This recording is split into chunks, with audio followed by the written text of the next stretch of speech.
তোৰ ঘৰ ক'ত? তোৰ দেউতাৰ নাম কি?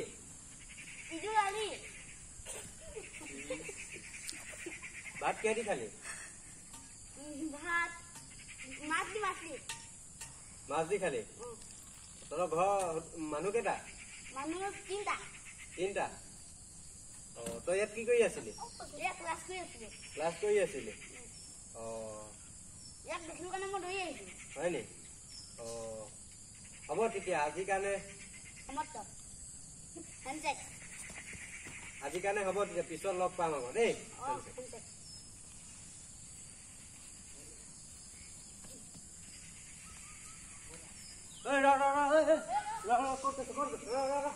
ৰ